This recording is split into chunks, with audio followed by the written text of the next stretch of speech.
ఈరోజు మనం తీసుకుంటున్న టాపిక్ వచ్చేసి రెస్పిరేటరీ ఇన్ఫెక్షన్స్ అండి. అంటే మనం చూసుకుంటే కోవిడ్ బిఫోర్, కోవిడ్ ఆఫ్టర్ మనం ఒక ఎరా అనొచ్చు.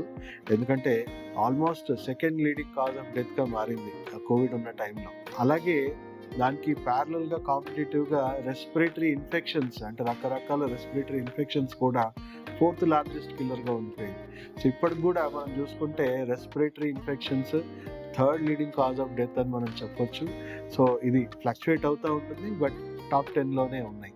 సో ఈ రెస్పిరేటరీ ఇల్నెసెస్, రెస్పిరేటరీ ఇన్ఫెక్షన్స్‌ని మనము ఎలా నివారించుకోవచ్చు, ఎలా వచ్చాక ఎలాంటి వైద్యంతో మనము అద్భుతంగా ఫలితాలు పొందొచ్చు అనే విషయం మీద మనం అవగాహన కలిగిద్దాము. So first of all air pollution index రోజు రోజుకి పెరిగిపోతూ ఉంది. మీరు చూస్తున్నట్టయితే ఢిల్లీ లాంటి నగరాల్లో ఇప్పుడు శ్వాస పీల్చుకోవడం కూడా చాలా దుర్భరంగా మారిపోయింది. సో అలాగే పట్టణ ప్రాంతాలు ఎక్కడైనా కూడా చూసుకుంటే మనకి లంగ్స్ అనేవి చాలా ఆల్మోస్ట్ ఒక 30%, 40% లంగ్ కెపాసిటీ తగ్గిపోయిందని చెప్పేసి అన్ని రిపోర్ట్స్ చెప్తా ఉన్నాయి. సో ఈజీగా మనకి రెస్పిరేటరీ ఇన్ఫెక్షన్స్ రావడానికి మన లంగ్స్ చాలా వీక్గా మారిపోయినాయి అని చెప్పొచ్చు. సో దాన్ని నివారించుకోవడానికి బయట కంటే మన ఇంట్లోనే ఎక్కువ ఎయిర్ పొల్యూషన్ ఉందని మనం చెప్పొచ్చు. ఎందుకంటే మనం రకరకాల పెయింట్స్ వాడుతున్నాం, సిమెంట్ లాంటి పదార్థాలతో మన కన్స్ట్రక్షన్స్ చేసుకున్నాం. సో అండ్ మనము ఎయిర్ వెంటిలేషన్ కూడా ప్రాపర్గా లేకుండా ఉండడము, ఏసీలు లాంటివి ఎన్నో వాడుతూ ఉన్నాం. సో ఎయిర్ ఇంటర్నల్గా బయట కంటే కూడా మనకి ఎక్కువగా పొల్యూషన్ ఇంట్లోనే ఉందని చెప్పే విషయం అందరూ తెలుసుకోవాలి. సో మనం ఎయిర్ క్వాలిటీ ఇంప్రూవ్ చేసుకోవడానికి మనము కొన్ని రకాల ప్లాంట్స్ అందుబాటులో ఉన్న ఇండోర్ ప్లాంట్స్, మన ఎయిర్ క్వాలిటీని ఇంప్రూవ్ చేసే ప్లాంట్స్, నేను వాటి నేమ్స్ చెప్పను, మీరే గూగుల్ చేసుకొని ఎలాంటి ఇండోర్ ప్లాంట్స్ మన ఎయిర్ క్వాలిటీని ఇంటర్నల్గా ఇంప్రూవ్ చేస్తుంది అనే విషయం మనం తెలుసుకొని మనము ఇంట్లో పెట్టుకోవాలి. సో అలాగే రకరకాల అయనైజర్స్ కానీ తర్వాత మనకి ఈ ఎయిర్ పొల్యూషన్ తగ్గించడానికి కూడా ఎన్నో పరికరాలు వచ్చాయి. కానీ దానికంటే బెస్ట్ ఏంటంటే ఇండోర్ ప్లాంట్స్ మనము ఏవైతే మన ఎయిర్ క్వాలిటీని ఇంప్రూవ్ చేస్తుందో, ఇంట్లో పొల్యూషన్ స్థాయిని తగ్గిస్తుందో దాన్ని మనం డెఫినెట్గా ఫాలో అవ్వాలి. అండ్ వీలైనంత మటుకు ఇంట్లో కెమికల్ యూసేజ్ అనేది మనం తగ్గించుకోవాలి. బయట ఎయిర్ పొల్యూషన్ అయితే ఖచ్చితంగా ఉంది, మాస్క్లు ఉన్నాయి, రకరకాల ఆప్షన్స్ ఉన్నాయి. మనం వీలైనంత మటుకు మనము రెస్పిరేటరీ ఇల్నెస్ తగ్గించుకోవడానికి వీటికి మనం దూరంగానే ఉండాలి. అండ్ వీలైనంత మటుకు ఎప్పుడు కూడా మనకు అవకాశం దొరికినప్పుడల్లా మనము కొంచెం నేచర్కి కనెక్ట్ అయ్యి ఎక్కువగా మనం పార్కులు కానీ లేకపోతే సిటీ నుంచి దూరంగా వెళ్ళి మనము ఫార్మ్స్ కానీ వాటిలో కానీ ఉండి కొంచెం క్వాలిటీ ఆఫ్ ఎయిర్ ఏదైతే ఉందో చేంజ్ అవ్వడం వల్ల కూడా మనకు కొంత ఇంప్రూవ్మెంట్ అవుతుంది. సో తట్టుకునే శక్తి సామర్థ్యం ఫస్ట్ మన రెస్పిరేటరీకి ఇష్యూస్కి ఉండాలి. ఓకే. అండ్ మనం వాతావరణం మార్పిడి వల్ల కూడా వర్షాకాలంలో మనకు రెస్పిరేటరీ ఇల్నెసెస్ ఎక్కువ వస్తూ ఉంటాయి. తర్వాత ఈ వింటర్ సీజన్లో కూడా మనకు రెస్పిరేటరీ ఇల్నెస్ వస్తుంటాయి. సో తగు జాగ్రత్తలు తీసుకోవాలి. వర్షాకాలంలో మన రోగ నిరోధక శక్తిని పెంచుకోవాలి. మన చుట్టూ వర్షం ఏదైతే వాటర్ వల్ల రకరకాల పొల్యూటెంట్స్ మనకు చేరుతూ ఉంటాయి, అవన్నీ మనం లేకుండా చూసుకొని మన ఇమ్యూనిటీని బూస్ట్ చేసుకోవాలి. అలాగే ఎస్పెషల్లీ వింటర్లో మాత్రం విపరీతంగా ఎక్కువ అవుతాయి. ఎందుకంటే కోల్డ్ డ్రై ఎన్వైరన్మెంట్ మనకు క్రియేట్ అవ్వడం వల్ల మనము ఆ గాలి పీల్చుకోవడం వల్ల ఈ మన రెస్పిరేటరీ బ్రాంకిల్స్ అన్నీ ష్రింక్ అవ్వడము, డ్రై అయిపోవడం వల్ల కూడా మనకి ఎక్కువ మందికి ప్రాబ్లమ్స్ వస్తూ ఉంటాయి.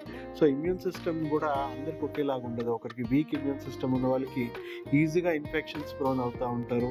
నార్మల్ ఇమ్యూన్ సిస్టమ్ ఉన్న వాళ్ళకి ఎలాంటి ప్రాబ్లం ఉండదు. వాళ్ళ బాడీకి కరోనా వచ్చినా ఏదొచ్చినా వాళ్ళ నుంచి ఇంకొకరికి స్ప్రెడ్ అవ్వడమే కానీ వాళ్ళకి ఎలాంటి ప్రాబ్లం ఉండదు. సో అందరికి కూడా బ్యాలెన్స్డ్ ఇమ్యూనిటీ డెవలప్ చేసుకోవడానికి మనం అందరం కూడా కృషి చేయాలి. తర్వాత ఆటో ఇమ్యూన్ సిస్టమ్ ఉన్న వాళ్ళకి అతి ప్రమాదకరంగా అని చెప్పొచ్చు. ఎందుకంటే వాళ్ళకి ఆస్తమా కానీ బ్రీతింగ్ డిఫికల్టీ ఇలాంటివి ఉన్న వాళ్ళకి అదే టైంలో వైరస్ బ్యాక్టీరియా వెళ్ళింది అనుకోండి, ఇమ్యూన్ సిస్టమే డ్యామేజ్ వస్తుంది. అది చెప్పాలి అంటే కోవిడ్ టైంలో ఎక్కువ మందిని దాదాపు 80-90% జనాల్ని చంపింది కరోనా కాదండి, ఆటో ఇమ్యూన్ డిసార్డర్స్ వల్లనే వాళ్ళ లంగ్స్ ఆర్గన్ డ్యామేజెస్ అనేవి జరిగి వాళ్ళు మరణాల శాతం పెరిగిపోయింది. సో ఇలా చెప్పాలి అంటే ఒక బ్యాలెన్స్డ్ ఇమ్యూనిటీ, అంటే ఎవరికైతే ఈ ఆస్తమా కానీ లేకపోతే hyper active immunity, allergic disorders ఉన్నాయో, అంటే వాతావరణం కొంచెం చల్లబడగానే సైనస్ వచ్చేస్తుంది, ఇలాంటి వాళ్ళందరూ కూడా వాళ్ళ ఇమ్యూన్ సిస్టమ్ని కంప్లీట్గా రీహాబిలిటేట్ చేసుకోవాలి. మీరు సెకండ్ లైఫ్ నేచర్ క్యూర్ హాస్పిటల్కి రండి. మీకు కంప్లీట్గా ఇమ్యూన్ సిస్టమ్, గట్ హెల్త్ మార్పిడి చేసుకునే ట్రీట్మెంట్ మీకు సజెస్ట్ చేస్తాం. దానివల్ల ఒక బెటర్ ఐక్యూ, బెటర్ హెల్త్ ఉన్న ఇమ్యూన్ సిస్టమ్ మీ బాడీలో డెవలప్ అవ్వడం వల్ల, మీలో ఒక బ్యాలెన్స్డ్ ఇమ్యూనిటీ రావడం వల్ల మీ బాడీలో ఉన్న ఇమ్యూన్ సిస్టమ్ కంప్లీట్గా రెగ్యులేట్ అవుతుంది. అది వీక్ ఉన్నా ఇంప్రూవ్ అవుతుంది, ఎక్కువ ఉన్నా కూడా కంట్రోల్లో ఉంటుంది. దానివల్ల ఎన్నో రెస్పిరేటరీ ఇల్నెసెస్ మీరు రాకుండా మీరు జాగ్రత్త పడవచ్చు. అండ్ మీరు ఇంట్లో తీసుకోవాల్సిన ప్రికాషన్స్ కూడా ఆల్రెడీ చెప్పాం కదా. ఎయిర్ క్వాలిటీని వీటిని మనం ఇంప్రూవ్ చేసుకోవాలి. ఆబ్వియస్లీ ఇప్పుడు పొల్యూషన్ అంటే అందరం ఇప్పుడు సస్టైనబుల్ గోల్స్ వైపు వెళ్తా ఉన్నాం యునైటెడ్ నేషన్స్ ఇచ్చిన పిలుపు ప్రకారం. సో అన్ని రకాల పొల్యూషన్ ఏవైతే ఉన్నాయో మన ఆహారంలో కానీ, మనకి ఇండస్ట్రియల్ పొల్యూషన్ కానీ, మన కార్లు, బైక్స్ అన్నిట్లో కూడా ఎలక్ట్రిక్ కానీ సస్టైనబుల్ వైపు మనం అందరం మలుతా ఉన్నాము. ఆర్గానిక్ ఫార్మింగ్ ఇవన్నీ కూడా మనం మొదలు పెడతా ఉన్నాం. సో ఒక దశాబ్దం అందరం కృషి చేస్తారే కానీ మనం వీటన్నిటిని మనము అధిగమించలేము. సో అప్పటి వరకు మాత్రం మనము something is better than nothing లాగా మన ఇంట్లోనే మనం కొన్ని చర్యలు తీసుకొని మన ఎయిర్ క్వాలిటీని మనం ఇంప్రూవ్ చేసుకొని, మనకు ఆల్రెడీ రెస్పిరేటరీ ఇల్నెసెస్ ఆల్రెడీ ఉన్న వాళ్ళకి సరైన వైద్యం తీసుకొని మనం చేసుకోవచ్చు. సో ఇమ్యూనిటీ వీక్ ఉన్న వాళ్ళు అశ్వగంధ కానీ, పంచ తులసి డ్రాప్స్ అని మీకు దొరుకుతుంటాయి ఇవాళ రేపు. సో అలాంటివి కొంచెం బేసిక్ ఇమ్యూన్ బూస్టర్స్. అదే ఆటో ఇమ్యూనిటీ ఉన్న వాళ్ళు ఇలాంటివి ఏ ప్రయోగాలు చేయకండి. ఎందుకంటే మీకు ఇమ్యూన్ సిస్టమ్ బూస్ట్ చేయడం వల్ల ఇంకా ప్రమాదకరంగా మారుతుంది. కాబట్టి ఆటో ఇమ్యూనిటీ ఉన్న వాళ్ళు మాత్రం ఇలాంటి మీరు చేయకండి. కంపల్సరీ ఎక్స్పర్ట్ దగ్గరనే మీరు సరైన ట్రీట్మెంట్ తీసుకొని మీరు పూర్తిగా బయటపడడం మీకు మంచిది. సో వీక్ ఇమ్యూనిటీ ఉన్న వాళ్ళకి మాత్రం బేసిక్ మనం ఫుడ్ మేము తీసుకుంటున్న ప్రతి చర్య మీ ఇమ్యూన్ సిస్టమ్ బూస్ట్ చేయడానికి హెల్ప్ అవుతుంది. కాబట్టి డెఫినెట్లీ హెల్ప్ అవుతుంది. ఆల్మోస్ట్ చెప్పాలి అని అంటే కోవిడ్ అండ్ రెస్పిరేటరీ ఇల్నెసెస్ మనం తీసుకుంటే కూడా కడితే ఆల్మోస్ట్ రెస్పిరేటరీ ఇష్యూసే నంబర్ 1 కిల్లర్గా మనం చెప్పొచ్చు. సో రోజు రోజుకి పొల్యూషన్ ప్రమాదకర స్థాయిలో పెరుగుతూ ఉంది. కాబట్టి దానికి కౌంటర్గా మనం కూడా కొన్ని చర్యలు మనం పాటించి, అండ్ ఇప్పటికి కూడా ఎయిర్ క్వాలిటీ వైజ్ చూసుకుంటే మనం అర్లీ మార్నింగ్ లేస్తే ఎయిర్ క్వాలిటీ ఇప్పుడు కూడా పాడవలేదు.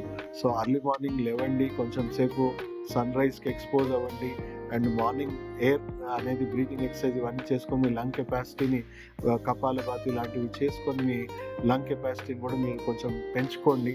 సో ఇవన్నీ మంచి మంచి లైఫ్ స్టైల్ మనం పాటించడం వల్ల చాలా మటుకు మనం ఈ ఇన్సిడెన్సెస్ అవాయిడ్ చేయొచ్చు.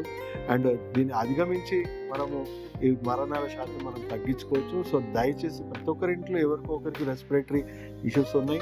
సో ప్రతి ఒక్కరికి అవేర్నెస్ వీడియో ప్రతి ఒక్కరికి ఇంటికి చేర్చండి, ప్రతి ఒక్కరికి అవగాహన కలిగించండి. దానివల్ల ఎన్నో ప్రాణాలు మనం కాపాడిన వాళ్ళం అవుతాం. సో దయచేసి ఈ వీడియోని ప్రతి ఒక్కరికి షేర్ చేయాలని కోరుకుంటూ సెలవు తీసుకుంటూ మీ డాక్టర్ సాగర్.